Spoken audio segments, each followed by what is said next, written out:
Yo, what's going on, guys? Mush back at it with another video, here to give you guys some updates of one of my more anticipated games of 2025, and that is Kingdom Come Deliverance 2.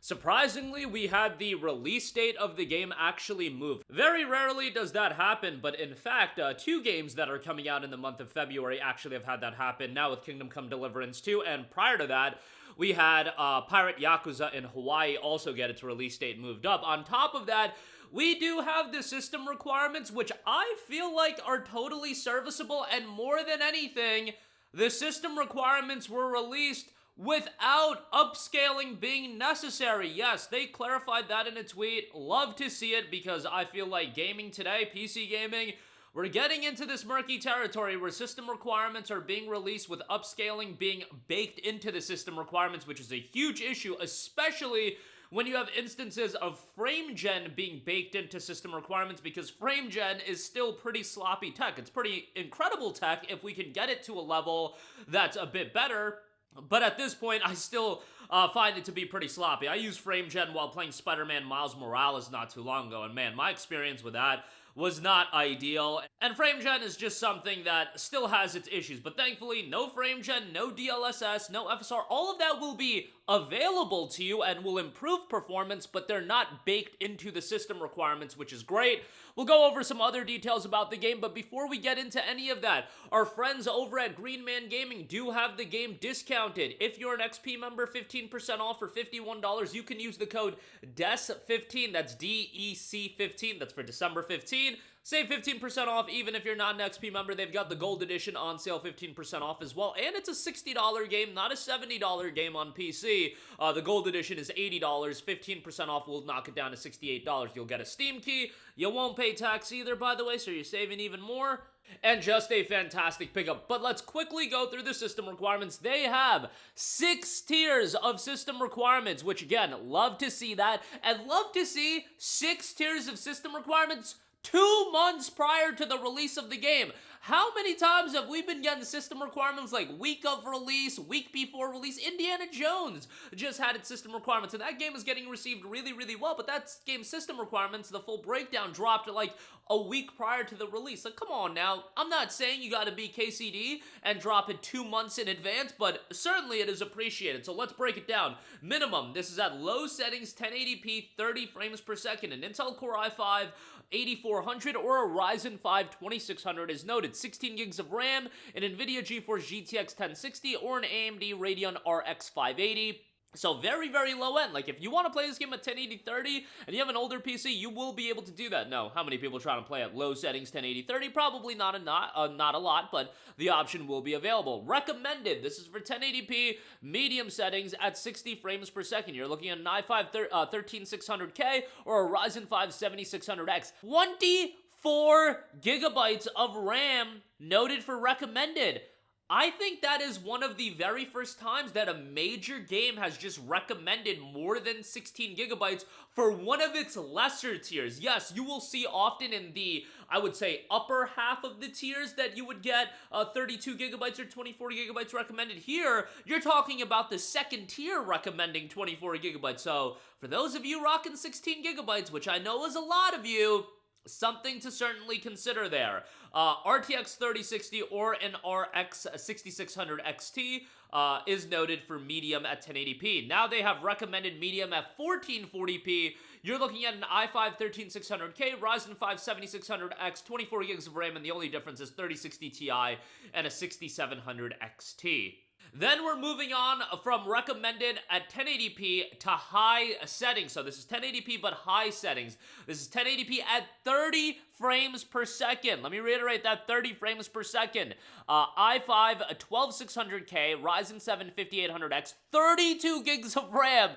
Brother, 30 FPS and 32 gigs of RAM is just wild to see. But yeah, RTX 2060 Super and RX 5700, 100 gigabyte and an RX 5700. Then, recommended 1440p high. This is 1440p at 60 frames per second. It's kind of interesting how they break down all the tiers. Like, recommended high 1080p is 30 FPS, but recommended 1080p medium is 60 FPS. I'm sure they had their reasoning for doing this, but Just an interesting note there. Recommended 1440p high. Again, 1440p, 60 frames per second. i7 13700K, Ryzen 7 7800X, 32 gigs of RAM, RTX 4070 or an RX 7800 XT. And then finally, you do have best. That is Ultra 1440p at 60 FPS or 4K at 30 FPS. So if you're trying to play this game at 4K 60 without DLSS or anything upscaling, pack a lunch. Intel Core i7 13700K, Ryzen 7 7800X, 32 gigs of RAM, and an RTX 4080 or an RX 7900 XT. They also do note 100 gigabyte SSD. So this is going to be one of the more intensive games of 2025.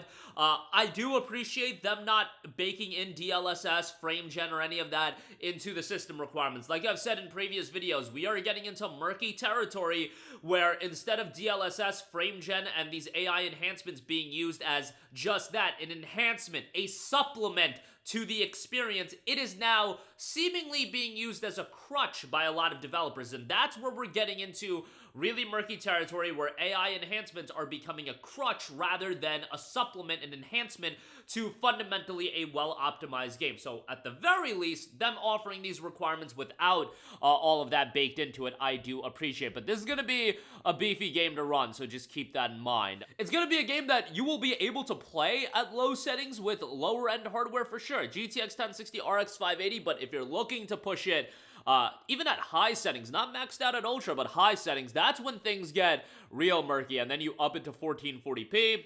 But hopefully DLSS is well implemented into it, that will make it easier to run. But again, happy that it's not just baked in outright into the requirements. Do want to note that there is a new Kingdom Come Deliverance 2 story trailer. War is a nasty business is noted. That new story trailer is out. I would recommend from a narrative standpoint that you guys go back and play the first KCD if you have yet to. The game is actually on sale right now, literally as I'm recording this video on Steam. The base game is $5.99 and the Royal Edition is $7.99. I recommend picking up the Royal Edition with all the bonus content and whatnot. This is actually not the lowest it's been. We've seen it down to $3.99 for the Royal Edition, but it's still 80% off, and that's a significant discount and well worth it. I do also want to note that, again, development has going smoothly enough that the release date has been moved up to February 4th, which I do think puts them in a fairly advantageous position given that February is absolutely stacked with a lot of game releases. You know, your mileage may vary as far as what you consider big, but Assassin's Creed Shadows, Avowed, Monster Hunter Wilds, and Pirate Yakuza in Hawaii are all coming out in the same month. There's a lot of competition for your dollar in February, and I know that my audience is going to have their own feelings on Assassin's Creed Shadows. That's still a major game, and the thing is, a KCD 2 and an Assassin's Creed Shadows, those two games are, I feel like, going to target a similar audience, you know, those looking for a big open world to delve into. They're not similar games from a gameplay fundamental standpoint, but in the sense of being these open world games with a lot of content, both of them kind of fit into that criteria, where I do think there's a little bit of competition between those two. And then Monster Hunter Wilds is going to be a gargantuan release. Avowed is a notable release. I don't know how big it's going to be, but as far as KCD 2, Avowed, and Assassin's Creed Shadows, I do view Avowed as, you know, third place as far as those three games are concerned, and third by a pretty hefty margin. Monster Hunter Wilds clears everything as far as the biggest game in terms of promotion and how well it's going to sell, but KCD 2, I do think, is going to surprise a lot of people. And first of all, how good the game is, because they had the foundation in place with the first game. As long as they clear up some of the jankiness and some of the quality of life improvements, and I do believe that's going to be here in KCD 2, I think we're here for, this is going to end up being one of the better games of 2025. So be on the lookout for it. GMG, the spot to go to get the game a little bit cheaper. Link in the description box below, but that'll do it for me. Let me know all of your thoughts in the comment section down below. As always, thanks for watching, and I will catch you guys in the next one. Peace out. Hey, what's going on, guys? Mush here again. Hope you enjoyed the video. As you guys might know, YouTube's notification system is sometimes a little bit wonky, even if you're subscribed to the channel. Maybe you're not abundantly aware that I uploaded a video. To remedy that situation, make sure you hit the bell notification button. This way, whenever I upload a new video, and I try to upload as consistently as possible, you will be notified directly of the upload, and you can watch it as soon as it goes live. I would really appreciate if you guys hit that button so you can stay up to date with all of the content I'm posting. But as always, guys, thanks for watching, and I'll catch you guys in the next one. Peace out.